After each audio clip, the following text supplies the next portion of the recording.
Assalamualaikum warahmatullahi wabarakatuh. Innal hamdalillah nahmaduhu wa nasta'inuhu wa nastaghfiruh wa na'udzu billahi min shururi anfusina wa min sayyiati a'malina. May yahdihillahu fala mudilla lahu wa may yudlilhu fala hadiya lahu. Amma ba'd. اللهم فقهنا في الدين وعلمنا التأويل وافتح لنا ربنا يا فتاح كما فتحت لعبادك الصالحين آمين يا رب العالمين. Bapak, Ibu, Saudara, ikhwan akhwat fillah, saya nggak ngapa-ngapain hari ini, tapi kok kerasa capek ya. Temanya yang bikin capek kayaknya ya. Temanya apa, Ustaz? Temukan terang-terang dengan jiwamu dalam salat.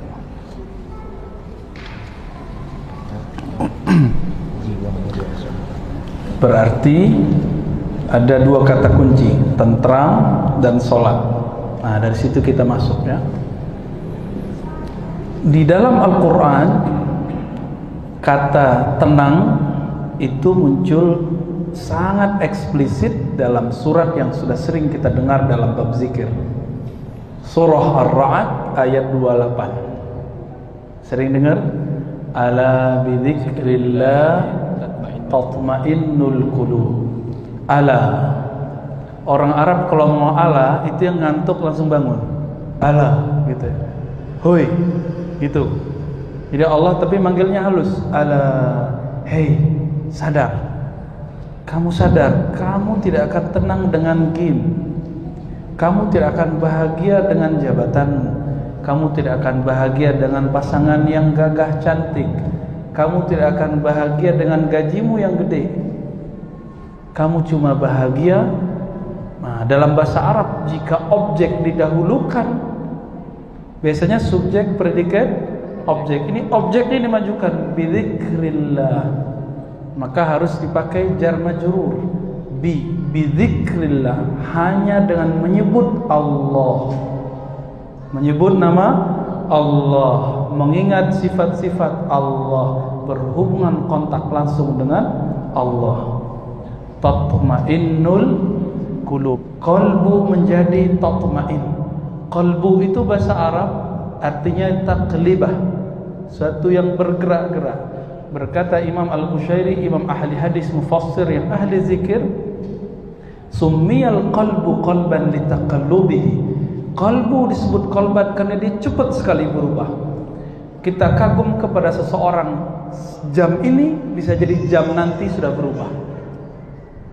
Cuma karena beda 0102 langsung kesel. Kan kita lihat ya, kita sudah lihat Pak, begitu cepatnya qalbu. Dulu ini contoh saya sebut nama aja. Karena kita lagi kasih contoh, lagi ta'lim TGB. Sekarang yang milik nyoblos 02 pasti kesel sama dia. Tapi yang nyoblos 01 seneng sama dia. Kenapa?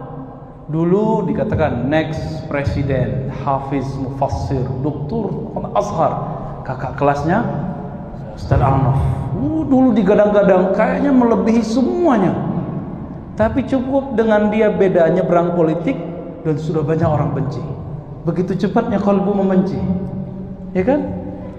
Jadi jangan percaya dengan pandangan pertama, jangan percaya dengan asumsi pertama, karena kalbu cepat berubah. Nah, banyak itu ya. Orang nikah kalau pesta di kantor, kalau di gedung mahal gak? Mahal. Berapa mahalnya? Udah pernah belum? Belum pernah dia ya. Mahal ya. Tapi kemudian orang bisa dalam hitungan sebulan, sepekan, bahkan sekarang sehari sudah nggak cinta sama pasangannya. Bisa? Bisa. Begitu cepatnya qalbu berubah. Supaya qalbu itu tidak cepat berubah ke negatif, ala bidzikrillah tatmainnul qulub. Karena qalbu itu liar. Orang yang disebut nabi itu, wali Allah itu adalah yang bisa mengendalikan qalbunya dengan zikrullah. Kalau kita punya guguk, misal Si guguk itu takutnya sama apa? Batu. Sama batu. Nah, batu itu zikrullahnya. Kolbu ini lebih parah daripada si kalbun. Jadi kolbun, kalbun, tipis ya. Kolbun, hati. Kalbun sama-sama bisa nyalak gitu. Sama-sama tamak dia. Sama-sama emosional. Bukan cocok logi ya. Tapi itulah rahasia Allah membuat kalimat ini mirip. Namun si kolbu, sebagaimana si guguk tadi, takut kalau mau dilempar pakai padahal cuma digertak doang, nggak jadi, kabur dia. Kolbu juga begitu. Kolbu digertak dengan nama Allah, ditembakin ke kolbu, langsung dia tenang dia. Ya. Paling dia menggigil sebentar, tenang. Apa dalilnya? Surah Az-Zumar, surah 39 ayat 23. Ayat 23. Taqsya'irru minhu. Qalbu itu mulai indikasinya dari kulit. Tubuh kulit bergetar. Minhu, karena Allah, karena ayat Allah, karena Al-Quran, karena zikrullah. Apa? Juludul ladzina yakhshawna rabbahum. Julud, kulit orang yang takut kepada Allah. Kalau kita takut kepada Allah, rindu kepada Rasulullah, ada orang selawat kita menggigil, Pak. Ada getarannya, kayak ketarik ke situ. Kenapa? Itu getaran rindu. Takut kepada Allah itu bukan takut menjauh, tapi takut rindu. Namun kalau bergetar terus kan bahaya, jantungnya nanti bisa jantungan. Maka fitrahnya kalbu, kalau sudah ketemu namanya Allah, summa talinu juluduhum wa qulubuhum illa dzikrillah. Maka si kalbu yang tadinya bergetar, maka kalau ada orang zikir sampai berteriak, bergetar, itu tidak bid'ah. Itu emang efek kalbu, tapi jangan tiap hari, Pak. Ya, berisik juga kita ya, terganggu juga kita. Dan tidak baik untuk jantungnya. Dan tidak baik untuk emosionalnya. Dia harus dilatih terus zikir. Summa, pakai summa. Dalam bahasa Arab summa itu beda dengan fa. Summa itu nanti, akan, proses, kemudian gitu. Jadi ada prosesnya. Kalau pakai fa bentar aja, maka setelah ini langsung. Tapi jika pakai thumma, dia ada jaraknya. Maka orang kalau rajin merawat kalbunya, nanti kalbunya pasti lembut. Talinu juluduhum wa qulubuhum ila dzikrillah. Lalu kalbunya akan lembut. Itulah kalbunya sahabat Nabi Abu Bakar, Umar, Utsman, Ali, Talha, Zubair, dan sahabat-sahabat mulia, Salman Al-Farisi, Abu Darda, dan semua sahabat Nabi. Awalnya mereka kenceng. Masih ingat kisah Abu Darda, Abu Zar? Abu Zar itu orang yang Islam nomor 5. Ana khamisuhum islaman. Di riwayat lain rabi'uhum islaman, dalam kitab Al-Isti'ab karya Ibnu Abdul Bar. Apa kata Abu Dzar? Kami di kampung kami Bani Ghifar mendengar ada seseorang yang jujur lalu mengaku dapat wahyu. Maka kami penasaran, datanglah ke Mekah. Di Mekah ternyata Nabi baru punya murid Khadijah, Abu Bakar sama Ali. Berarti muridnya berapa? 3. Waraqah bin Naufal udah mati. Siapa Waraqah bin Naufal? Paman Khadijah yang ahli kitab Injil, mengerti Taurat, udah wafat. Jadi kalau dihitung 4 sama Waraqah bin Naufal, tapi ini nggak dihitung. Dihitung cuma Khadijah, Abu Bakar, Ali radhiyallahu taala anhu. Lalu Abu Zar udah nyampe di masjid Nabi Muhammad, karena dakwahnya baru ke 3 orang ini. Aslinya dakwahnya harusnya di masjid, tapi karena orangnya belum banyak, masjid masih banyak berhala, masih banyak orang-orang yang menyembah berhala, bahkan tawaf tidak pakai celana, tidak pakai baju. Jadi itu Masjidil Haram pernah dikotori oleh orang-orang kafir Quraisy. Mereka mengatakan kita harus suci, maka kita harus buka semua. Tuh aliran nyeleneh ya. Kalau ada aliran nyeleneh gitu, dia menghidupkan ajaran jahiliyah, paganisme. Tiba-tiba datanglah Abu Dzar tunggu Nabi hari pertama, hari kedua, hari ketiga udah habis bekal. Ternyata Abu Dzar gak sendiri, dia saudaranya wa ummu dan ibunya. Tapi saudaranya ini saudara seibu beda ayah, Abu Dzar al-Ghifari. Apa yang terjadi? Hari keempat cuma minum Zam-Zam. Nabi Muhammad juga tidak kunjung datang. Tapi dia percaya pasti ada. Waktu itu kan belum ada Google, belum ada YouTube. Mau cari, ini ustadznya ada nggak di YouTube? Kan begitu sekarang ya. Sejak kapan YouTube jadi standar ustadz itu berilmu? Banyak di kampung-kampung sana ulama-ulama yang ikhlas, tidak digaji, hanya Allah yang gaji dia, nggak ada di YouTube Pak. Tapi namanya terkenal di langit sana.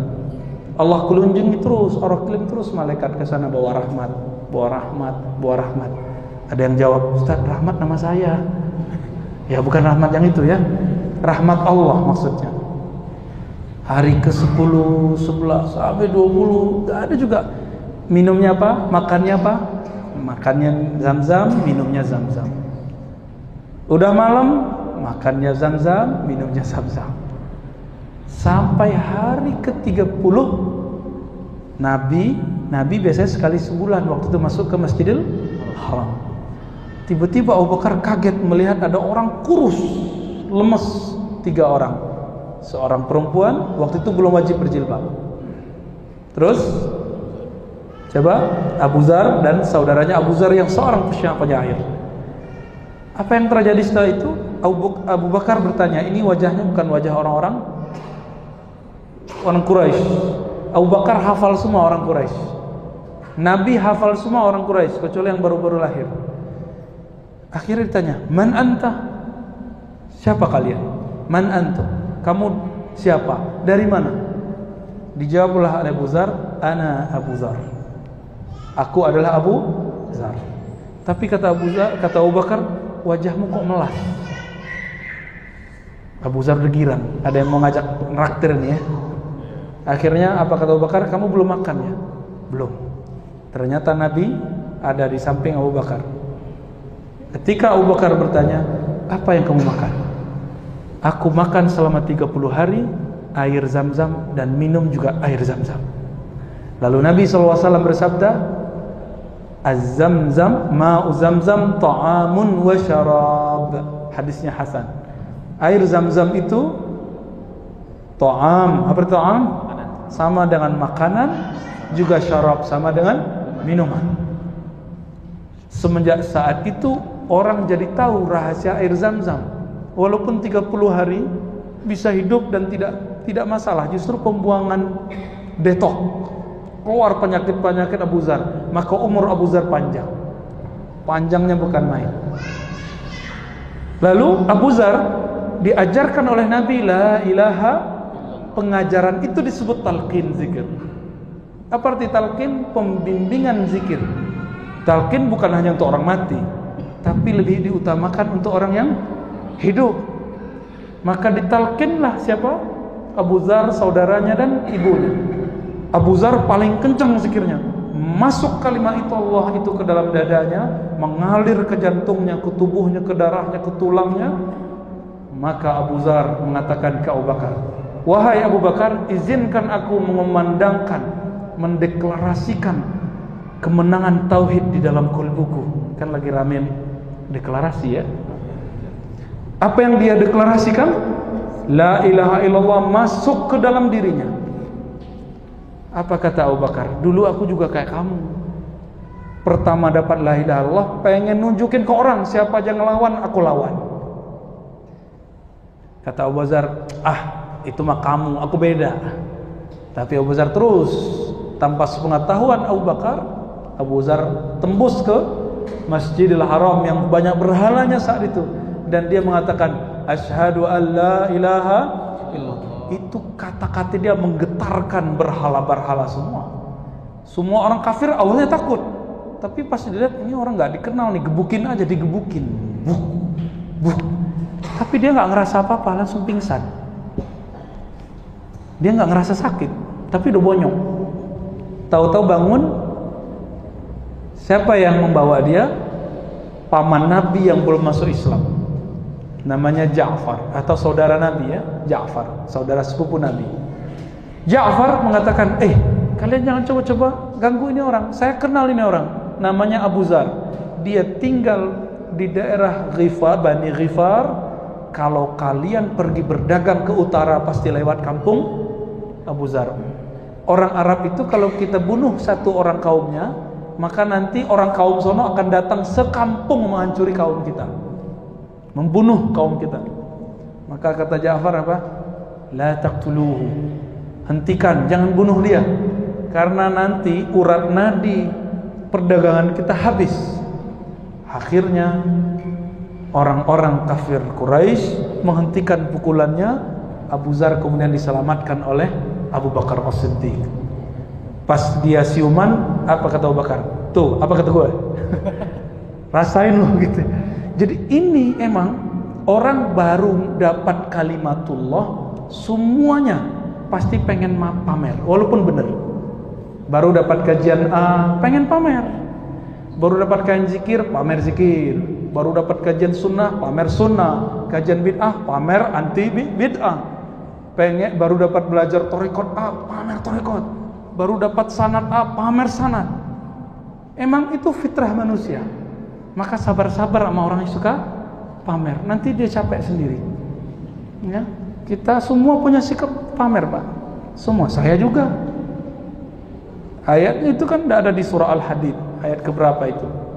Ya, innamal hayatud dunya, hanyalah dunia itu apa? Main-main, senda gurau. Ya, apalagi tafakhur, lahun walaibun tafakhur. Apa tafakhur? Berbangga-bangga dalam anak, harta, bermunafasah, begitu terus. Cuma itu dunia. Awal-awal dapat mobil gimana? Wah, bawa kemana-mana. Rumah aja deket dari masjid, bawa juga. Ya, mau makan kemana deket, pakai mobil. Ya, terus pura-pura ketinggalan barang. Maaf, ketinggalan di mobilku. Cilah, ambil dulu barangnya ya, biar kelihatan sama temannya. Mobil lu baru ya. Akhirnya ketahuan deh, mobil baru, motor baru, apalagi pasangan baru. Bahaya ini ya. Yang belum telan ludah aja ya. Allahumma shalli ala Muhammad.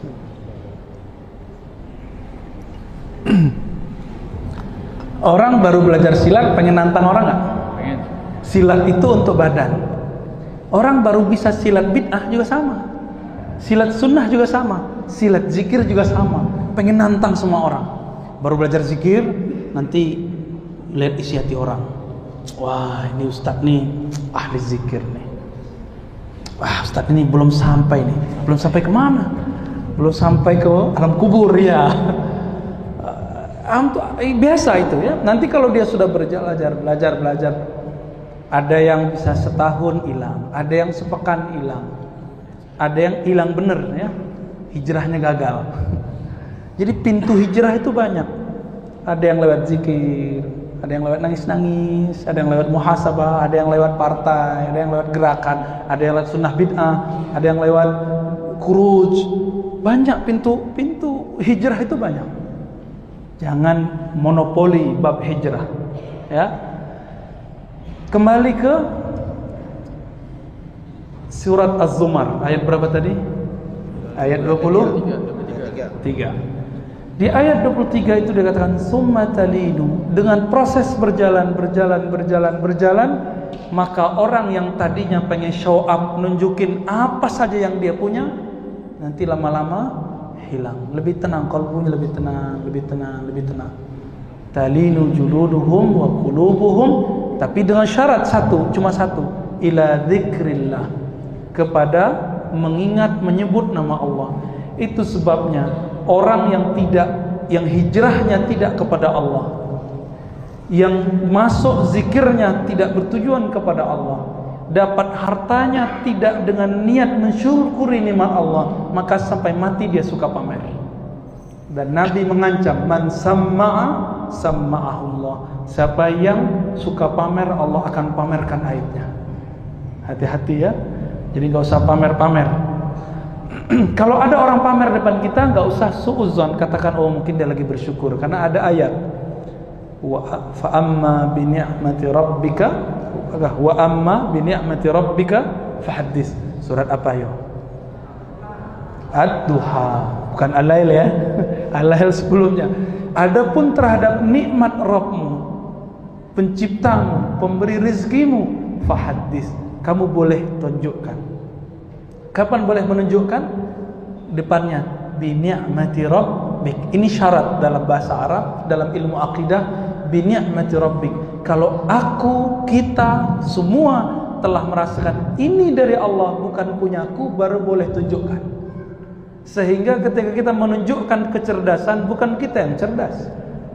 Tunjukkan hafalan, bukan kita yang pintar hafal. Tunjukkan kegagahan, kecantikan, bukan kita yang hebat dan cantik. Kenapa?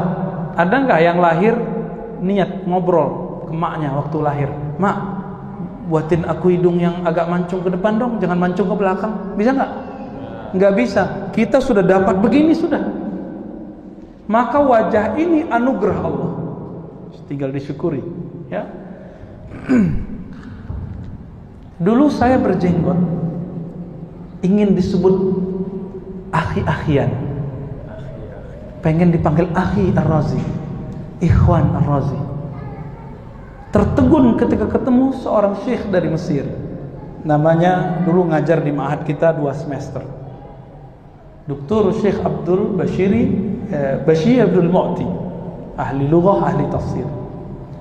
Apa kata beliau ketika saya tanya, Syekh, tudarris fi ma'had kaza wa kaza? Saya sebut, Anda kan ngajar di ma'had ini, itu ma'hadnya kan orangnya berjenggot, manhajnya ini dan ini dan ini.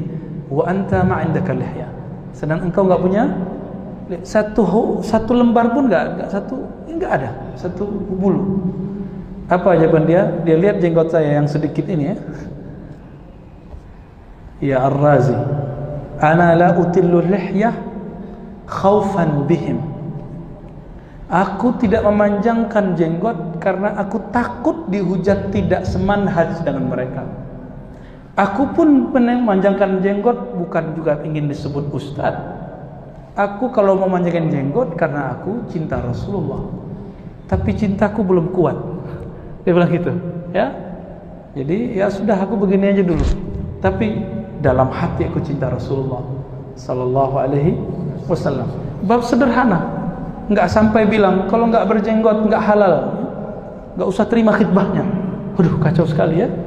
Kalau begitu kapan nikahnya? Yang berjenggot di Indonesia kan cuma berapa, apalagi Pekanbaru ini dihitung cuma berapa. Ternyata Imam Bukhari naruh jenggot di bab zina. Zina itu penampilan, wal libas, pakaian. Yang ingin ngikuti Nabi lahir batin, penampilan semua, berarti cintanya sudah full. Silakan ikuti jenggot Nabi.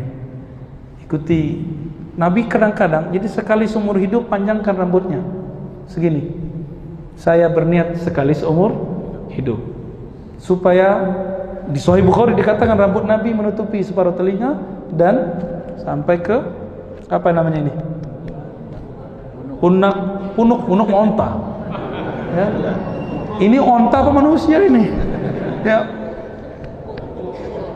Yaudah gitu deh namanya ya. Kekurangan kosakata kita ya. Sampai menutupi.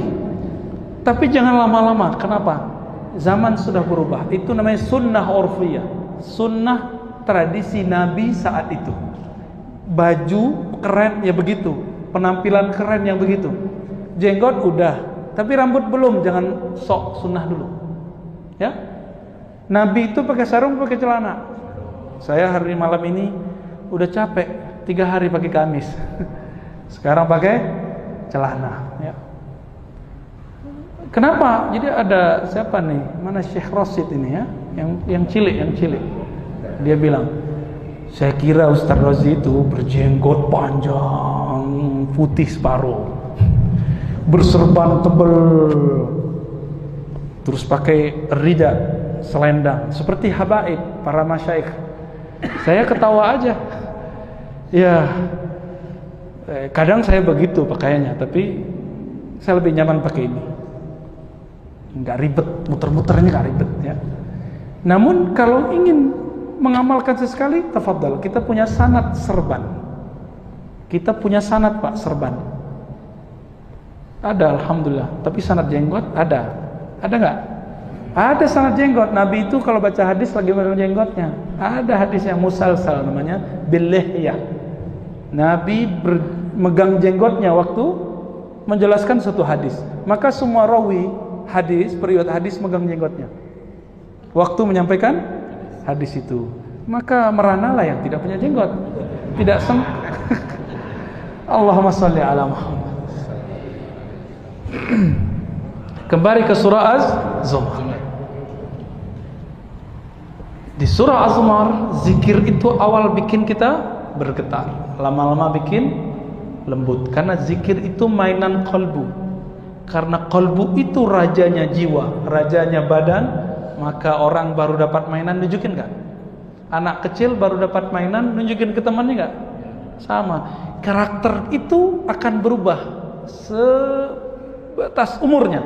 Kalau mainan anak kecil ya mobil-mobilan. Kalau orang anak sudah gede, kalau anak umur 5 tahun, mobil-mobilan. Kalau udah 25 tahun, mainannya mobil beneran, motor beneran. Ya, tunjukin ke temannya. Kalau perlu, di zaman-zaman kita dulu masih unyu-unyu ya, tahu unyu-unyu nggak? Ya, masih culun-culun lah. Knalpotnya harus bunyi, bung bung bung bung bung, biar kedengeran sama awewe. Tahu awewe nggak? Ya, biar kalau jalan tuh dilihatin sama orang, wow keren gitu. Mobilnya dulu harus ngebul, asapnya tuh kemana-mana. Ternyata nggak sehat begitu ya. Itu dulu yang motornya begitu pasti sekarang kurus tuh. Allahumma sholli ala Muhammad. Oke, sekarang pindah ke surah Thaha ayat 14. Mencari ketenangan. Tadi sudah dirumuskan di surah Ar-Ra'd apa ketenangan itu? Cuma dengan menyebut nama Allah. Sekarang kita lihat apa posisi zikir dalam salat.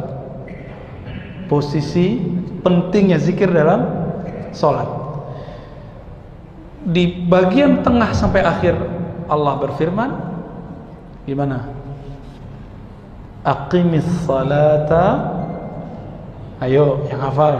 Aqimis salata. Wow. Li zikri. Dirikanlah salat untuk mengingatku. Tapi depan ayatnya apa? Innani anallah la ilaha illa ana. Ini disebut tauhid la ilaha.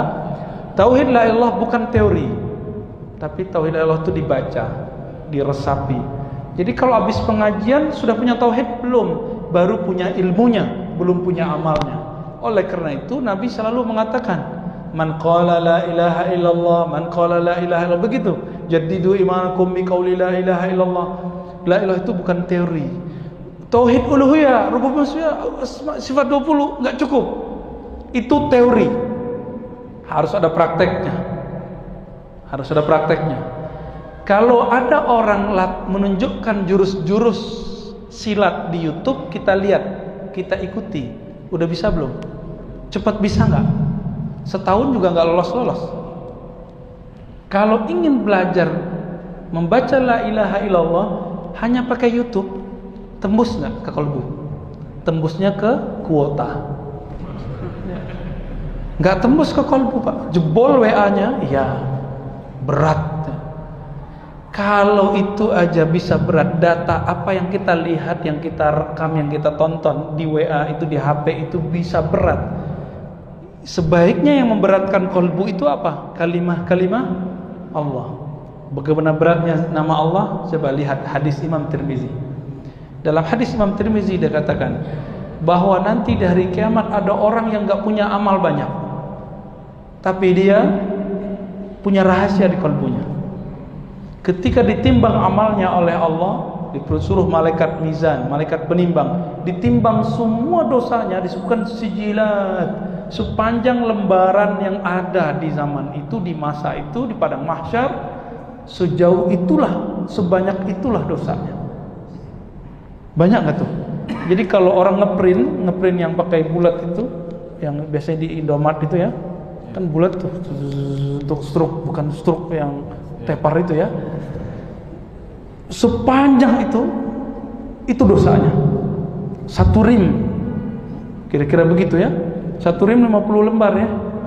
500, kurang nolnya. Sebanyak itu dosanya, akhirnya malaikat azab, penunggu neraka sudah siap mengikatnya dan menariknya. Tapi Allah berfirman, artinya malaikat pun tidak tahu isi kalbu. Yang di kalbu itu malaikat nggak tahu. Niat antum kesini ngapain Allah nggak tahu. Allah tahu. Kalau malaikat, jadi niat antum kesini yang tahu cuma, tapi malaikat nggak tahu. Yang tahu cuma kita dan begitu ajibnya kalbu. Coba ayatnya, surah Luqman. Innallaha alimun bidzatis sudur. Pakai inna, sesungguhnya Allah tahu apa yang ada di dalam sudur, di dalam dada. Enggak disebutkan malaikat, tapi disebutkan Allah. Malaikat cuma catat yang lahir-lahir, yang zahir-zahir. Maka Allah katakan ke malaikat mizan, "Hei malaikat, bedah jantungnya, bedah dadanya, bedah kolbunya. Dulu kolbunya pernah bergetar nyebut namaku bukan? Cek, dibuka. Jadi selain Nabi Muhammad, ada hamba Allah yang dibedah. Mau dibedah nggak nanti? Nah, nggak apa-apa dibedah. Dibuka, isinya bukan 01, bukan 02. Ada yang istighfar depan saya nih ya. Bukan selain Allah. Apa dalam kalbunya? Nama Allah. Allah. Dalam riwayat Imam Al-Baihaqi dikatakan Allah itu berdenyut. Di riwayat Imam Tirmizi, la ilaha illallah, la ilaha illallah, la ilaha illallah. Terus jalan kalbunya, gak pernah berhenti. Ternyata dia waktu wafat, dia dapat talqin zikir la ilaha illallah, mati. Saat kalbunya bergetar, mati. Maka kalbu yang bergetar ini tidak pernah mati, cuma tubuhnya yang mati. Dari dia mati sampai kiamat berapa lama itu getarannya? Ditimbanglah kalbu yang ada nama Allah bergetar itu. Karena di surah Al-Anfal gimana? Iza dzukirallahu wajilat qulubuhum, disebut nama Allah, kalbunya berdenyut kencang. Seperti orang, bisa jadi orang jatuh cinta, ketakutan, atau mau ujian kan deg-degan. Yang kemarin ikut ujian CPNS, deg-degan kan? Ada yang tangannya udah letoy duluan ya, udah gemetaran, nggak jadi, salah terus mencetnya. Saya nggak pernah ikut ujian, jadi nggak tahu. Ya. Mau meramar, getaran kalbunya sampai ke lidah. Akhirnya manggil mertuanya Mas. Gak diterima jadinya ya. Begitu efek kalbu. Ditimbanglah nama itu, kalbu itu, kalbunya diambil, timbang. Semua dosanya ditaruh. Awalnya masih begini-gini ya. Lama-lama ternyata yang di dalam kalbunya keluar, tambah berat. Makanya orang yang kalbunya ada nama Allah, kata-katanya bisa tebar, masuk ke kalbu kita, tembus ke kalbu kita, bukan masuk kanan keluar kiri. Itulah Nabi, itulah pewaris para Nabi, para sahabat, pewaris para sahabat, para tabi'in, tabi'ut tabi'in, sampai hari ini mereka masih ada. Makanya kita mesti berguru ke orang yang bersanad, bukan yang ngaku-ngaku. Bukan yang ngaku-ngaku ikut Nabi, tapi yang buktikan bahwa dia ikut Nabi dengan bersanad. Bersanad itu bukan cuma ijazah, aku ijazahkan, bukan. Bersanad itu berguru, mulazamah. Apa arti mulazamah? Kita senantiasa konsisten berguru ke orang itu. Jadi kalau ngajinya cuma pas tablik akbar ya salam. Ini tempat mengingatkan saya ke sahabat saya, siapa ya? Ustadz Zul Henry ya. Itu orang alim. masih muda, ilmunya luas melebihi umurnya, silakan disemarakkan. Ini inisiasi beliau kali ya, tempat begini. Emang beda Pak, kalau duduk di atas begini itu rasanya beda. Makanya ulama-ulama Al-Azhar, ulama-ulama sebagian di Yaman, kalau taklim dia buat mimbar begini. Pas saya buka hadis, mimbar Nabi kayak gitu atau kayak gini? Ternyata benar kayak gini, mimbarnya Nabi. Kalau ini namanya podium. Podium itu dulu punyanya orang Yahudi Nasrani, yang Nabi buat ini. Tapi boleh nggak pakai podium? Ya boleh, kan itu peradaban, bukan masuk ke syariat.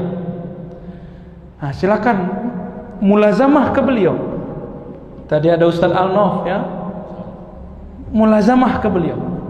Masih banyak ustadz-ustadz di sini yang mau ngaji kitab.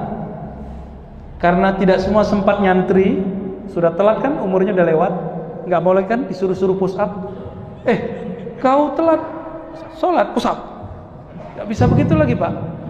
Dulu saya awal-awal jadi ustadz, ini bukan masih awal juga ya. Awal-awal jadi guru, jadi ustadz, jadi dosen, itu galaknya bukan main. Karena belum dapat hadis musalsal birrahmah, hadis musalsal dengan kasih sayang ke makhluk Allah. Ada yang ngantuk dikit, saya bilang, anta kum, berdiri, sudah, ya. Nggak jarang saya usir. Kamu main-main ya. Kita lagi baca hadis, kamu kok baca buku selain hadis? Ukhruj. Dulu galak Pak. Untung kita ketemu hari ini ya. Jadi yang ngantuk-ngantuk tak tidur aja lah. Tapi nggak ada ngantuk nih, alhamdulillah ya. Alhamdulillah. Kolbu begitu. Dia kalau sudah terus ditempa, lama-lama dia tambah halus. Coba ini filosofi, belajar ke alam. Karena Allah mengatakan siru fil ard, jalanlah di muka bumi. Itu ayat tertulis. Ayat tak tertulisnya apa? Kalau kita lihat orang ngasah sabit, masih ada nggak orang yang nyabit rumput sekitar Pekanbaru? Udah susah ya. Wah belagu, sok kuto ya, seorang kota. Coba kita keluar Pak, lihat. Di situ ada orang nyabit rumput pakai sabit. Kalau agak sedikit susah narik rumputnya, terus diapain? Diasah. Ngasahnya, asahannya ada dua, ada yang halus, ada yang kasar. Kalau dia pengen cepat, dia pakai yang mana? Pakai yang kasar dia. Tapi kalau dia pengen lama tahannya, dia pakai yang mana? Tapi lama nggak ngasah pakai yang halus? Boleh cepet-cepet nggak? Enggak, emang halus juga, halus. Bahkan kadang nggak bunyi. Tapi kalau yang kenceng itu, yang kasar itu, ya bunyi deh. Begitu Pak.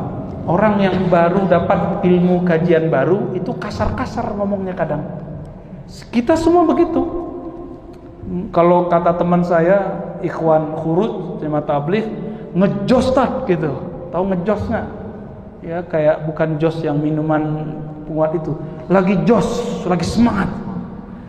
Kalau kata teman kita ikhwan muslimin, lagi ghirahnya tinggi tak?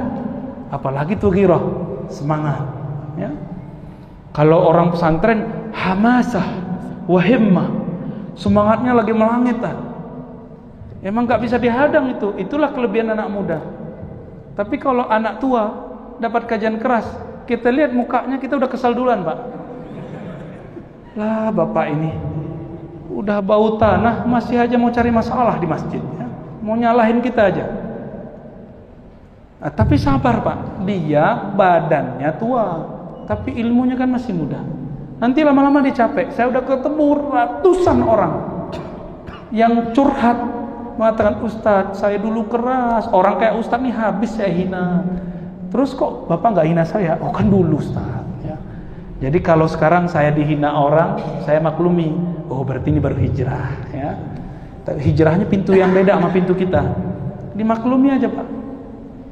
Nah, kalau antum disalahkan teman, udah maklumi aja. Ya terima kasih. Karena setiap kali ada orang menghujat kita, Allah angkat kita. Apa kata Nabi? Ma tawadha'a ahadun illa rafa'ahu Allah. Tidaklah seseorang menerima direndahkan, termasuk Nabi menerima enggak waktu direndahkan oleh orang-orang Taif? Dilempar pakai apa? Dilempar pakai batu, bahkan pakai tai onta. Nabi terima, bahkan doakan mereka kebaikan, bukan doain laknat atas kau, gitu enggak ya? Enggak ada. Kenapa sekarang kajian kita dinodai dengan kalimat laknat? Air putih ini hanya mengeluarkan air putih. Kalau warnanya ini apa warnanya? Merah, coklat, udah terserah deh. Keluarnya mungkin nggak putih? Mungkin nggak keluarnya putih? Kalau air kopi di dalam gelas keluarnya kopi hitam atau susu. Kalau di dalamnya toilet keluarnya apa? Kosakata toilet, najis. Apalagi? Oh, ngomong kotor ya, vulgar. Kalau di dalamnya ada kebun binatang, keluarnya apa? Guguk, gitu ya. Gajah, mending gajah gede. Ini disebut apa? Harimau, babi, Allahu Akbar. Babi mah haram. Ya, kalau di dalamnya ada kebun binatang, keluarnya nama-nama binatang. Apa di dalam kalbumu? Coba goyang, tadi mau jatuh ya. Kita goyang teko, kita goyang gelas, keluar isinya. Jika isinya nama Allah, Asmaul Husna, keluarlah nama itu. Jika isinya kebun binatang, keluar satu-satu. Guguk, kalbun, mending kolbun, ya, mending nama si dia, ya. Dia Allah maksudnya. Tapi ini yang keluar apa?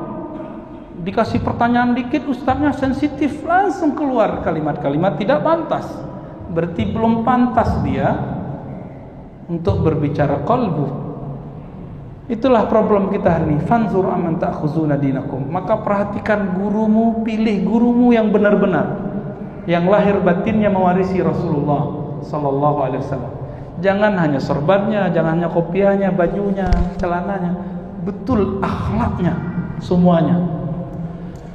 Ada orang cantik duduk samping kita di bus, awalnya senang, kita perhatiin dikit ketus dia, kau nih apa, lihat-lihat berjenggot tapi nggak qaddul basar. Bisa juga dia ngomong qaddul basar. Tahu qaddul basar kan? Jaga mata. Ngerti juga tuh akhwat yang kurang baju ini ya. Iya, namanya mata kan melirik dikit-dikit ya.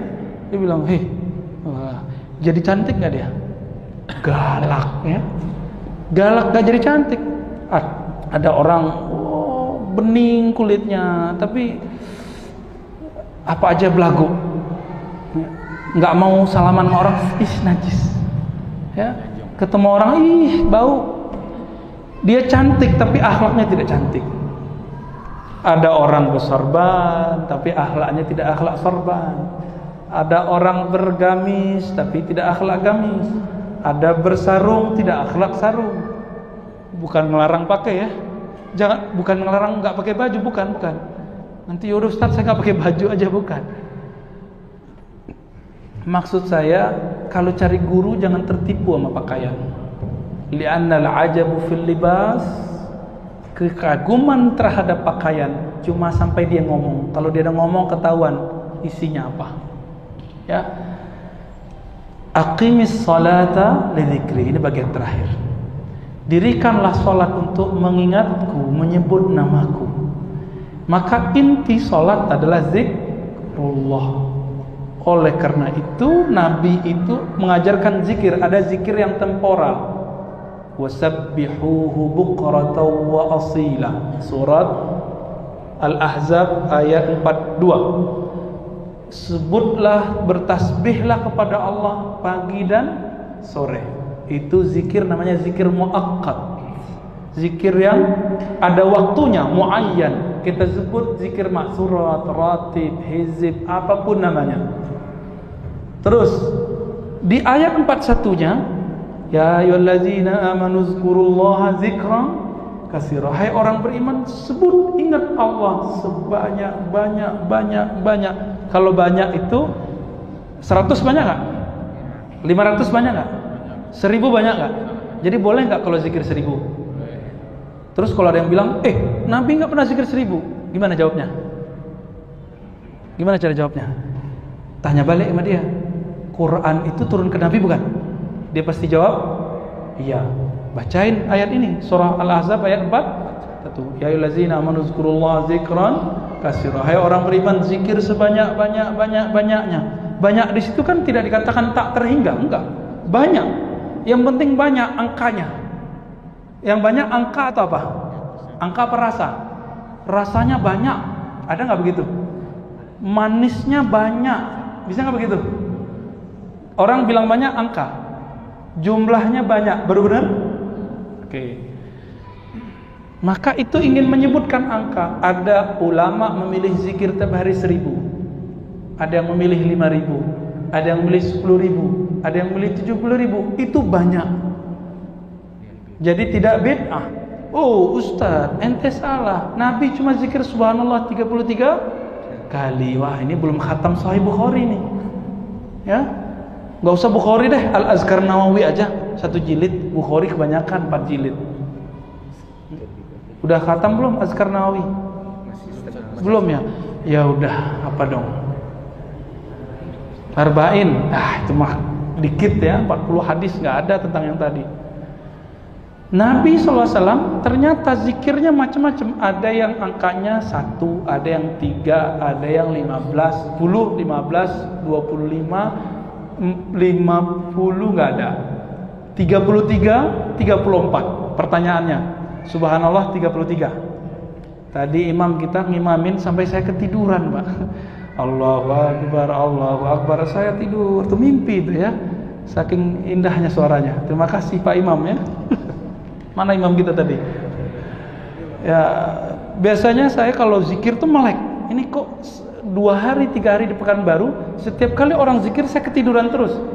Kita udah lama cari tidur, lagi duduk udah lama. Ini baru ketemu kemarin. Ya, saya kira dibekam hilang, Pak. Ternyata enggak. Udah bekam kita kemarin, oh ternyata itu nikmat ya. Biasanya terasa lama jadi pendek. Kalau Nabi zikir 33, itu 33 batasan atau contoh? Kalau contoh berarti boleh kurang, boleh lebih enggak? Kalau itu batasan, kurang dari 33, 32 bid'ah. Masa kita zikir 32 bid'ah? Ya. Ya udah lebih 35, beda enggak? Kalau ada orang mengatakan zikir 1000, 2000 bid'ah, kasih tanya itu, gimana kalau zikirnya 35? Bid'ah enggak? Kalau dia bilang bid'ah, ya salam. Fa'arid anil jahilin, maka berpalinglah dari orang jahil. Enggak usah dilayani lagi, sudah. Ya salam ya akhi. Kalau enggak bisa debat, ya salam ya. Ya salam itu artinya apa? Lepaskan semua aib, lepaskan semua apa yang tergores di kalbu, biar nyaman hidup ini. Orang yang paling sempit dunianya, orang yang paling banyak debatnya. Kita udah nggak debat tapi nonton debat, sama aja. Nyesek nggak nonton debat? Nyesek. Malam ini sampai Ramadan nanti semoga ketemu Lailatul Qadar. Kurangi debat, jangan nonton debat lagi. Kasihan kolbu. Kolbu kita kasihan, Pak. Mata ini udah nonton, udah seneng dia matanya. Telinga dengar seneng. Kolbu seneng nggak? Tersiksa dia. Maka kolbu kita bilang, bro, udah dong, sis, udah dong. Nggak kita dengerin. Otak kita budek di situ. Dia bilang, asik loh. Kan seru ya ngeliat orang tengkar. Emang kita punya bakat, emang pengen melihat orang beradu. Itu kan dulu zaman-zaman di Minangkabau dulu kan ada perang Padri. Mereka menghapus perang ayam. Tahu nggak perang ayam? Adu ayam. Emang seneng, Pak. Saya waktu kecil pernah ngadu ayam. Ya. Tapi kemudian baca sejarah perang Padri. Itu ayam kita jago sekali. Warnanya aneh. Nggak ada warna seperti itu. Itu tajam. Apa namanya di sini? Taji ya. Bukan taring ya. Kalau dia begini, bisa 2 ayam langsung tepar. Sakti juga nih ayamku nih ya. Judul ada candunya. Itu ngeliat ayam candu kita, Pak. Oke, sekarang ngeliat orang tengkar, seneng nggak? Seru ngeliat orang tengkar itu. Maka dibuatlah pertengkaran resmi sambil main-main, dikasih juara tuh tinju-tinju ya. Orang yang agak cerdas sedikit dia nggak mau lagi tinju-tinju, capek ngeliat tinju-tinju, mending tinju-tinju otak. Itulah debat. Ya, maka lakulah ILC, lakulah Najwa Shihab, laku. Kenapa? Makanan otaknya orang itu pertanda udah dewasa dikit, belum dewasa banyak. Itu sebenarnya kabar baik, Pak. Saya awalnya senang. Wah, makanannya orang Indonesia bukan hanya lagi adu ayam, bukan lagi adu petinju, adu survei, adu quick count. Aduh, capek Pak. Kita udah nyoblos kan? Kayaknya ada yang beda nih. Ya nggak apa-apa toh. Nanti hisab sama Allah sendiri kok. Kita kan punya alasan sendiri. Bapak salahkan Allah. Ini baru seperempat dari bab zikir yang saya sampaikan untuk sholat, belum zikir yang lain. Tapi saya rasa udah cukup lah ya. Jadi inti dari sholat itu zikir. Inti dari ujian matematika itu apa? Rumus-rumusan terus dilatih-latihkan. Maka sebelum orang megang ujiannya, dia latihan buat soal nggak? Nah, maka perlu sekolah. Sholat itu kayak ujian. Kalau orang di luar sholat tidak zikrullah, dijamin di dalam sholat tidak khusyuk. Jadi kalau saya udah nggak punya teori apa lagi, Pak, udah banyak teori kita pakai untuk sholat khusyuk. Teori saya cuma satu dan itu ampuh. Mau sholat khusyuk? Maka caranya cuma satu, zikir kolbunya lebih banyak di luar sholat daripada selain zikir. Zikir kolbu bisa sambil ngapain? Bisa sambil kerja, bisa sambil berkendara, bisa sambil ngajar, bisa sambil ngapain? Si kolbu kan nggak terganggu. Namun untuk bisa zikir kolbu, kalau nulis nama di kertas pun, itu dirimu umur berapa bisa nulis? Kelas 3 udah bagus tulisannya belum? Kelas 5 ya? Berarti 5 tahun baru mantap nulisnya. Ya? Bisa nulis sambil dengar. Itu udah kapan? Sambil dengar nulis. Kelas 1 SMP. Artinya dari TK, anggaplah dari kelas 1 sampai kelas 6 baru bisa sambil nulis, sambil dengar, sambil ngobrol bahkan bisa. Maka orang yang bisa sambil itu harus sabar, diasah lama-lama, diasah kolbunya terus, diasah. Maka sambil ngomong bisa zikir. Kalau sekarang gua nggak bisa, ya iya kan. Ini ya, ini murid Ustaz Zulhandi kan? Insya Allah masih belum yakin dia jadi murid ya. Harus dinisbatkan. Fala tas'al, jangan kamu tanya panjangnya. Berarti dalil ini bukan dalil sholat tarawih. Kelirulah orang jika memasukkan ini sebagai dalil sholat tarawih. Tapi ini kata Imam Tirmizi, ini dalil qiyamul lail. Tarawih itu qiyamul lail nggak? Maka kata Imam Tirmizi ini boleh-boleh saja dijadikan dalil. Wah, begitulah ramai dalam satu dalil aja bisa sekian pemahaman. Tiba-tiba sekarang kita dipaksa untuk satu paham. Nah, ini kesalahan membaca hadis. Tapi arba'an di situ itu dijelaskan di kalimat hadis berikutnya di bab yang sama di Sahih Bukhari dan Muslim. Apa kata Nabi? Salatul lail masna. Salat malam itu mesti satu atau dua-dua? Dua rakaat. Dua rakaat. Maka hadis yang pertama itu hadis am, yang kedua hadis khas. Am artinya umum, khas artinya khusus. Ulama ahli usul fikih sepakat mengatakan jika ada dalil khusus maka dalil umum tidak boleh diamalkan, mesti ngikutin dalil yang khusus. Ketahuannya di mana? Periwayat hadis yang menyebutkan Nabi sholat 2-2-2-2 dan 4-4-3 itu Aisyah. Berarti sumbernya sama dan tidak mungkin Aisyah ngomong tidak konsisten. Lalu kita cek lagi.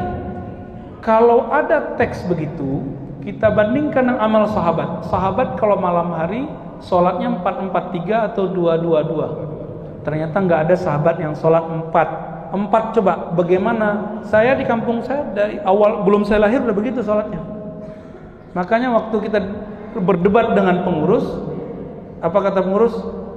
Aku belum lahir di sini sudah 4-4-3. Begitu. Ya, tapi kitab saya kan lebih tua. Kitab saya sumbernya Nabi Muhammad SAW. Kitab hadis Sahih Muslim. Ya, cuma kita nggak mau debat panjang-panjang waktu itu. Alhamdulillah tahun berikutnya diganti. Jadi beliau dapat pencerahan, nggak tahu dari mana. Jadi kita nggak bisa maksa orang walaupun dalil sudah sahih. Dan disebutkan dalam hadis itu yusallim, bersalam setiap rakaatain, setiap 2 rakaat. Nah, kalau sholat yang 4 gimana? Takbir ada nggak duduk tahiyat pertamanya? Nggak ada. Maka ini sholat aneh. 4 kok nggak ada tahiyat pertamanya? Nggak mirip sama maghrib, nggak mirip sama isya. Sholat macam apa ini? Ya itulah sholat baru yang muncul. Dan itu riwayatnya dipahami oleh Imam Son'ani. Tapi Imam Son'ani bukan Imam Ahli Sunnah. Imam Son'ani ini Imam Zaidiyah, mensyarah kitab Ahli Sunnah. Diikuti oleh Imam Al-Mubarakfuri, pensyarah Sunan Tirmizi. Tapi Al-Mubarakfuri ini disebut Asy'ari. Asy'ari itu beda dengan Salafi. Asy'ari itu yang ada hadisnya, itu amalan dia. Meskipun misalnya ini 4-4-3, ini 2-2-2-2, maka dia amalkan 4-4-3 walaupun sekali seumur hidup. Siapa? Imam Al-Mubarakfuri dari India, ya. Maka saya kalau orangnya nggak mau dirubah dari 4-4-3, ya kita berhusnuzon dikit, Pak. Dikit. Selebihnya saya suuzon. Dikitnya apa? Mungkin dia ngikutin teks secara tekstual 4-4-3. Tapi orang ini ketahuan nggak belajar usul fikih, nggak belajar fikih, nggak belajar kaedah ahli hadis dan kaedah ahli fikih. Kaedahnya kita sudah sebutkan tadi sore, karena tidak semua hadir kita ulang. Jika ahli hadis berbeda pendapat mengenai makna hadis, yang didahulukan ahli fikih. Jika ahli fikih beda pendapat mengenai kualitas hadis, yang didahulukan ahli hadis. Kenapa Imam Syafi'i kalau sholat baca Fatihah dijaharkan padahal gurunya enggak? Bismillahirrahmanirrahim. Kenapa? Karena bagi Imam Syafi'i Quran itu qiraat, diriwayatkan secara mutawatir lebih dari 10 orang setiap generasi. Dan dalam ilmu Al-Quran wajib membaca basmalah. Maka Imam Syafi'i mengatakan wajib mengeraskan bismillah. Itu kenapa Imam Syafi'i beda? Ustaz kan di Mekah enggak begitu. Mekah tahun berapa? Ya, ke Mekahnya kan baru tahun kemarin. Taib, ini banyak pertanyaan, kita jawab pendek-pendek aja. Assalamualaikum Ustaz, zikir yang mana yang terbaik? Istighfar, salawat, la ilaha illallah. Tergantung keadaannya. Kalau kolbunya kotor, kalau gelasnya kotor, dibersihin dulu atau langsung minum? Bersihkan dulu. Salawat, la ilaha itu minuman. Istighfar itu pembersih. Bersihkan dulu kalau kotor. Ciri-ciri kotor apa? Pas zikir la ilaha kok nggak nikmat-nikmat, berarti masih kotor. Istighfar lagi. Ulang lagi, belum nikmat, berarti istighfar lagi. Mungkin cara istighfarnya nggak benar. Bagian sini udah bersih, belakang belum. Kita masih bersihin yang depan, karena belum tahu cara teknik beristighfar. Teknik istighfar itu ditalkinkan juga, nggak main istighfar doang. Ya. Ini sudah. Bagaimana caranya supaya ketenangan yang didapatkan dalam sholat bisa berbekas pada saat di luar sholat? Nggak usah pakai teori. Zikir yang banyak di luar sholat, zikir itu yang akan membekas dalam sholat. Kalau sudah membekas dalam sholat, baru dia berbuah lagi keluar sholat. Apa kata Nabi? Bekas zikir itu sederhana, bekas sholat. Nabi mengatakan orang yang sholat 5 waktu sama kayak mandi 5 kali. Tahu hadisnya ada di Bukhari dan di Muslim. Kita nggak usah sebutkan teksnya karena buru-buru. Maka orang yang sholat 5 waktu dengan zikrullah, dia akan bersih kata-katanya. Kenapa? Karena dia mandi kolbu 5 kali. Mandi kolbu itu Pak 5 kali. Bayangkan itu kepala yang kita rawat setiap hari, sekarang lebih rendah dari tempat keluarnya buang air besar dan air kecil. Betapa kita mengatakan, hei wajahku yang hebat, yang bagus, yang cantik, yang ganteng, apalah ya, kau ini lebih hina dari tempat keluar buang air besar. Kau lebih dihina di hadapan Allah Ta'ala. Nah ini, kalau berbekas sujudnya, orang ini gak akan pernah sombong. Ustadz dia sujud sampai hitam jidatnya, tapi kok belagu, berarti terlalu keras nekannya ke jidatnya, bukan ke kolbunya. Nah sekarang biar bekasnya tidak hanya hitam di sini, tapi memutihkan yang kolbu. Jangan cuma sibuk nekan kepala ya. Ketika sujud, kalau dia berbekas biarkan, tidak berbekas biarkan.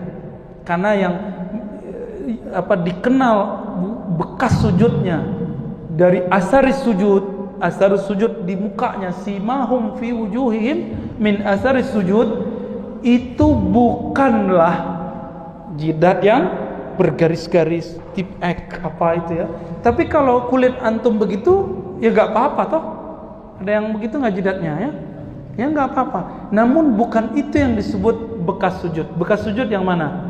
Sujud itu ketika orang tidak sombong. Maka kalau orang sudah sujud, mau berbekas nggak berbekas di jidatnya, tapi masih sombong, dia belum sujud. Subhana rabbiyal a'la atau subhanakallahumma. Subhana rabbil a'la itu, ya Allah yang maha mulia engkau, yang maha tinggi engkau, aku rendah. Dan ajib, ini ajib. Apa kata Nabi? Aqrabul abdi, sedekat-dekat hamba, wa rabbihi, dan Rabbnya saat sujud. Bukan lagi naik gunung, di atas gunung soalnya dekat, bukan ya, tapi waktu kita ke sujud. Bagaimana cara agar iman tetap naik dan tidak turun, tapi kita berada dekat orang-orang yang kurang dekat dengan Allah? Tahu dari mana mereka kurang dekat dengan Allah? Misalnya dunia kerja. Oke. Orang itu karakternya dua, karakter dipengaruhi atau karakter mempengaruhi. Nah, kita yang mana? Kalau karakternya gampang dipengaruhi, maka kurangi gaul dengan mereka. Udah. Kalau karakternya gampang mempengaruhi, ini kita sebut karakter dai. Jadi kalau ada dia rame, apa kata teman kita? Nggak ada lo, nggak rame gitu ya. Ada kamu bikin rusuh, itu beda lagi ya. Ada dia, di mana ada dia bikin rusuh. Imamnya nggak nyaman, kita duduk nggak nyaman ya. Kayak sudah terusin ya. Kalau itu beda lagi, itu terlalu berbakat gitu ya. Jika ini terjadi, maka perlu yang disebut dengan ijtima, majelis zikr. Para sahabat itu mereka punya hari-hari khusus untuk ketemu Nabi. Sekedar church ya, ngecas isi kolbunya. Kenapa? Memandang Nabi sekali saja itu sudah bikin seger kolbu. Gimana kalau mandang Nabi berkali-kali? Beda kalau mandang saya ya.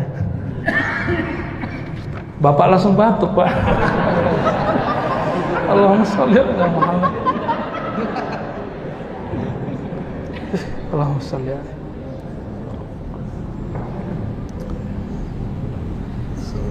Sedang khutbah Jumat berlangsung, ada makmum yang terlambat sholat tahiyat atau dengerin gitu ya.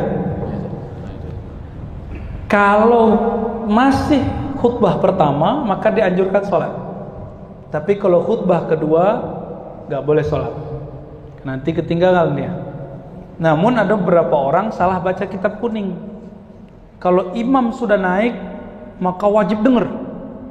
Dia nggak dapat hadis. Ada orang, Nabi lagi khutbah, dia langsung duduk. Nabi bilang, as-sholaita? Kamu sudah sholat? Rakataini khafifatain, 2 rakaat. Nabi bilang, belum. Ya, sholli rakataini khafifatain. Sholat 2 rakaat yang ringan. Jangan dicoba pakai surat Qaf 3 halaman ya. Ini udah jelas masuk masjid. Di sini udah ada tradisinya. Apa tradisinya? Pakai. Udah tinggal 1 menit. Bacanya apa? Al-Qari'ah. Ya. Habislah waktu 7 menit ya. Imamnya nggak nyaman, ada yang kebelet, aduh gimana nih ya. Jadi lihat kondisinya. Yang sahih hadisnya kalau masih khutbah pertama boleh. Mengqadha salat wajib yang tertinggal di masa lalu. Ini sudah pernah kita bahas ya di pertemuan sebelumnya. Nanti silakan dilihat di kajian-kajian kita sebelumnya. Amalan sunat dapatkah menghapus dosa akibat kesalahan salat wajib? Bukan menghapus, menambal. Bahkan bukan salat sunat. Ketika kita selesai assalamualaikum, yang kita baca alhamdulillah atau astagfirullah. Nabi mengajarkan istighfar atau alhamdulillah? Istighfar. Kenapa? Untuk nambal tadi lagi sujud ingat selain Allah. Waktu lagi ruku melihat celana, wih keren juga celanaku jingkrang ya. Sunnah. Kata yang celananya di bawah mata kaki, lebih keren aku lah. Bagi yang hari raya, ini ibu-ibu nih pakai mukena bagus, pas sujud ngeliatin ya, maka makruh kalau ada mukena terlalu banyak itunya itu ya, motif-motifnya itu bikin cowok-cowok bermotif nanti ke dia ya, hati-hati. Jadi amalan seperti istighfar bisa nambah ya insya Allah. Bagaimana cara mendapatkan istiqomah pada amal terutama zikrullah? Jika belum bisa istiqomah, mendekatlah ke orang istiqomah. Maka mendekat kepada dia, kita akan terbawa istiqomah. Udah enggak istiqomah, temannya orang yang enggak istiqomah, ustadznya tidak istiqomah. Ustadznya witir enggak jalan, berguru ke orang tak berwitir. Gimana mau sholat witir istiqomah? Kalau mau istiqomah sholat witir, berguru ke orang yang sholat witir. Kalau mau tahajudnya istiqomah, berguru ke orang tahajud. Kalau mau zikirnya istiqomah, berguru ke orang yang zikirnya istiqomah. Udah malam.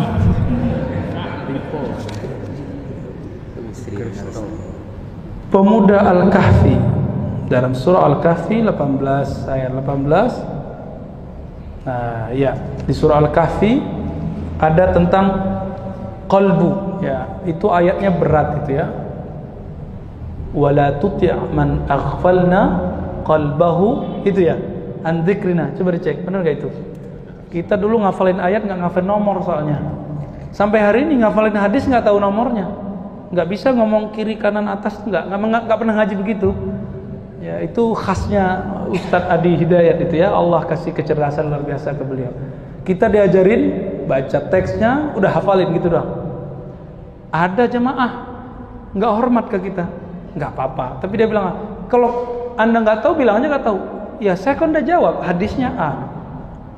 Kitab saya nggak ada nomornya pak. Itu kitabnya Ustadz Al-Naf, kita kajian Sahih Bukhari nggak ada nomornya. Terus dia bilang, ente aja nggak tahu, bilang nggak tahu. Ya sudah, ya salam, fa'arid anil jahilin, berpalinglah dari orang jahil. Bener.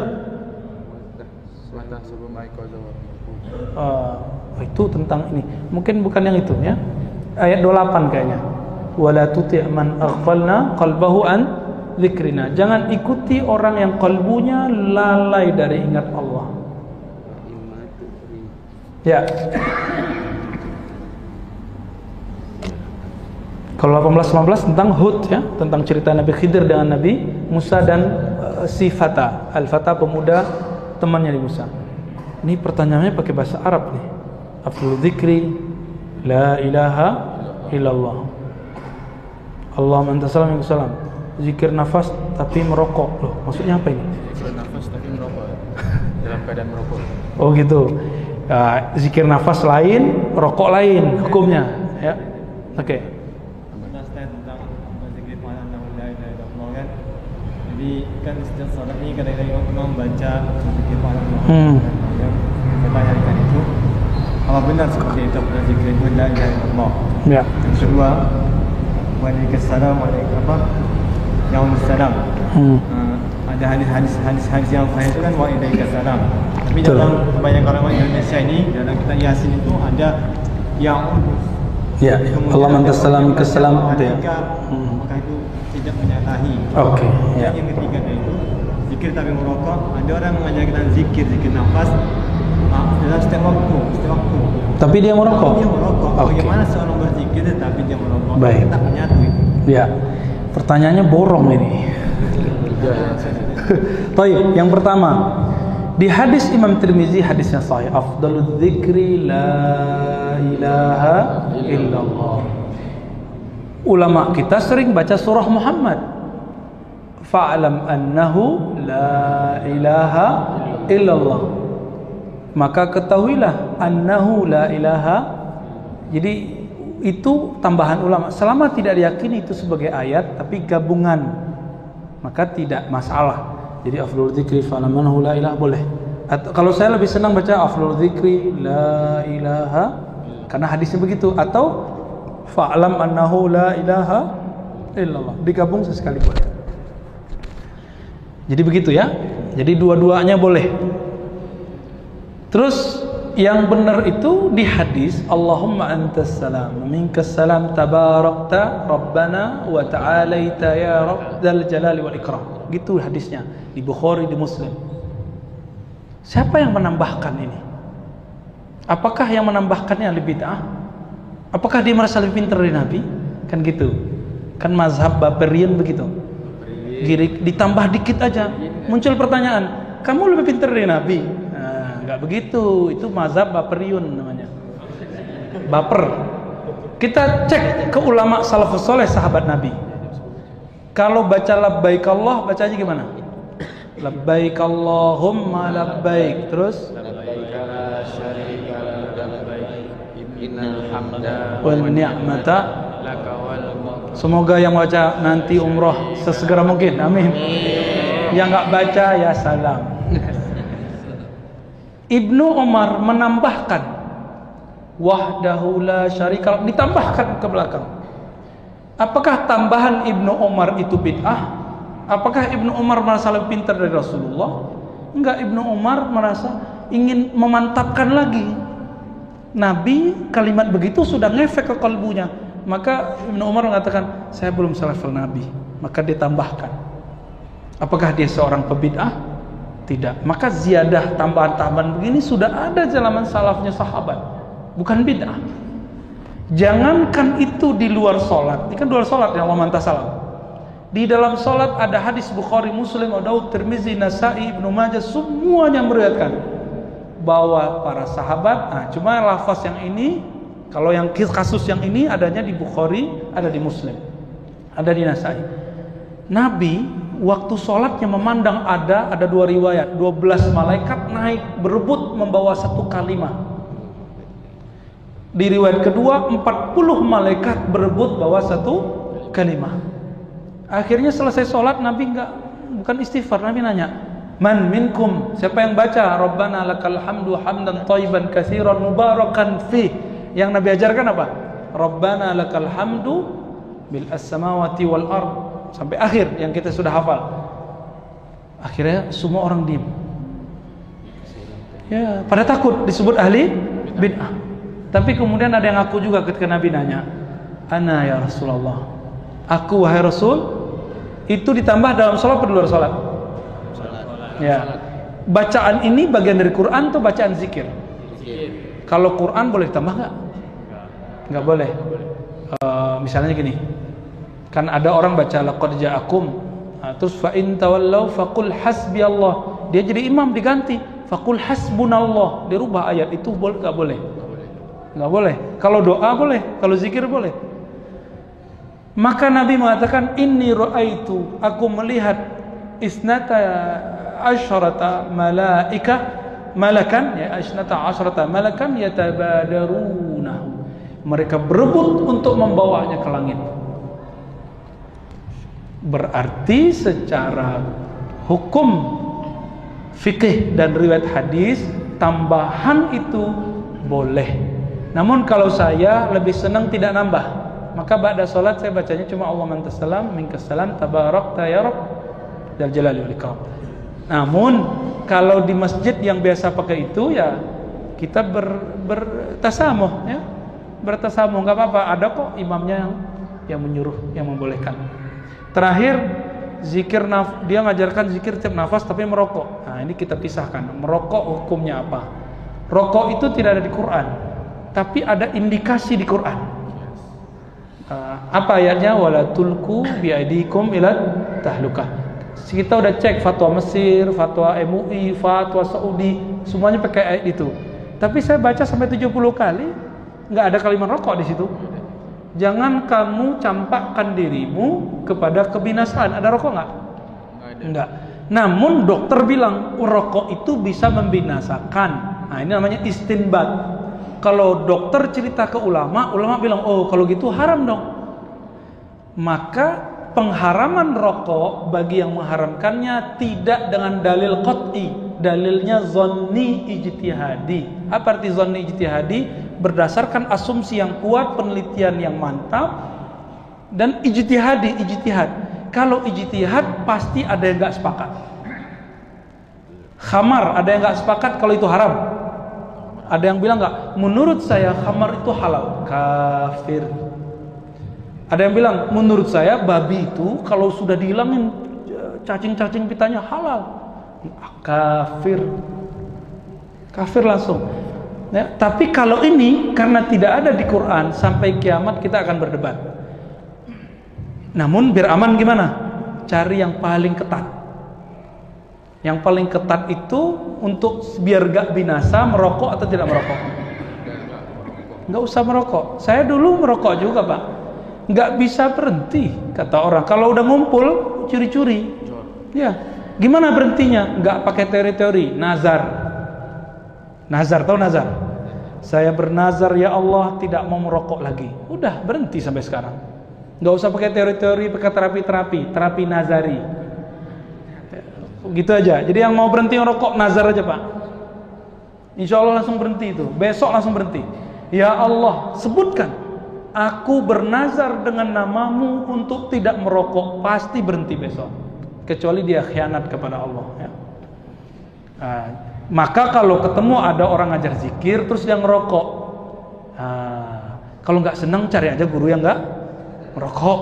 Banyak kok guru kita ahli zikir nggak merokok. Saya punya guru yang merokok, punya guru yang tidak merokok. Kalau giliran nyampe ke guru yang nggak merokok, saya pakai ayat itu wala tulku biadikum ila tahlukah dengan ijtihad ini. Tapi kalau ketemu sama yang merokok, kita bilang apa? Yang penting gue dapat ilmunya, ya. Masalah dia ngerokok ya sudah tahan napas saja kita Pak.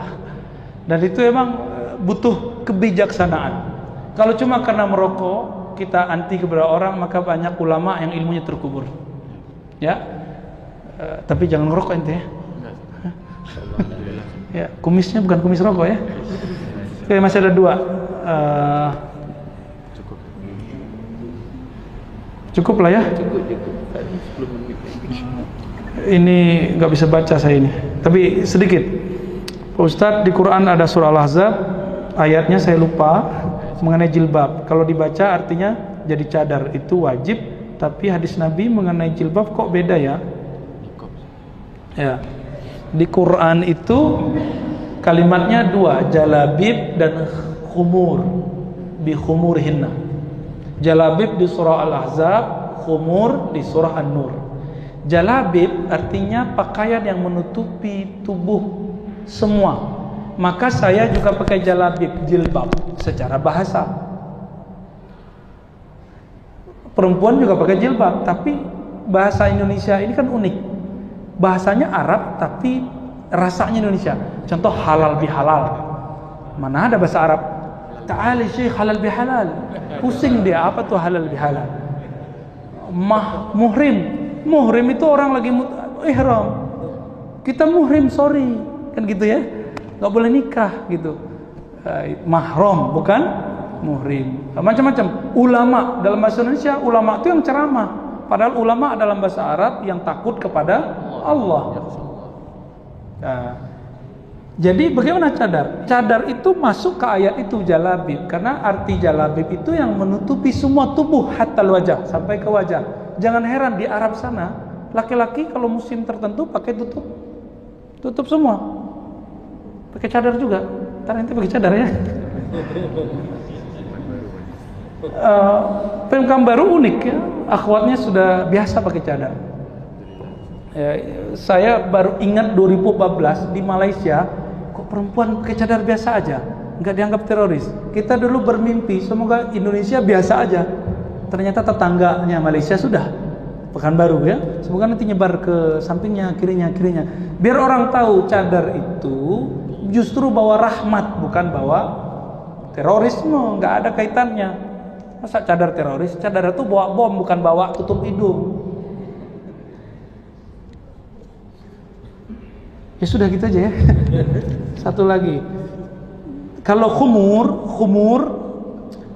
itu yang kita sebut setelah orang pakai baju, terus dia pakai pakaian yang menutupi juyub. Juyub ini diperdebatkan. Apakah juyub itu, mohon maaf, lipatan ketiak atau juyub itu lipatan-lipatan? Semua kan banyak lipatannya. Jangan dibayangin. Ya. Apakah lipatan itu bagian ini itu yang diperdebatkan. Maka di Mesir ulama perempuannya jilbabnya beda dengan ulama Saudi. Begitu juga di Yordan. Saya punya teman S3 dulu, orang Bahrain orang Qatar ya. Jilbabnya biasa aja kecil, tapi bajunya lebar, bajunya longgar, hitam tiap hari. Jadi dia modalnya 3 aja, hitam, besok hitam lagi, besok hitam lagi. Gak pernah berubah. Nah, karena emang di sono modelnya hitam. Indonesia ini karena banyak warna-warna, ini jadi peradaban. Jadi maka warna hitam bukan syariah. Yang syariah itu satu, nutup aurat. Nutup aurat. Mengenai warna, selama tidak, satu, buka aurat. Hafalkan, tidak buka aurat. Ini bagian terakhir nih ya. Hafalkan, tidak buka aurat, tidak menyerupai lawan jenis, tidak transparan, tidak ketat. Tambah 5, tidak menyerupai ritual agama tertentu. Man tashabbaha biqaumin fahuwa minhum. Udah itu aja, 5T. Pakaian syar'i apapun modelnya, yang 5 ini sudah, itu sudah disebut syar'i. Tidak mesti ngikutin satu model di Arab sana atau satu model di tanah Melayu. Boleh semuanya. Penutup, apa zikir yang tepat untuk orang yang terkena sihir? Kul. Banyakkan kul a'udzu bil falaq. Kul a'udzu bil falaq itu cepat mentalkan sihir insyaallah. Semoga bermanfaat. Mohon maaf jika ada kesalahan dalam menyampaikan. Semoga Allah tutup aib kita.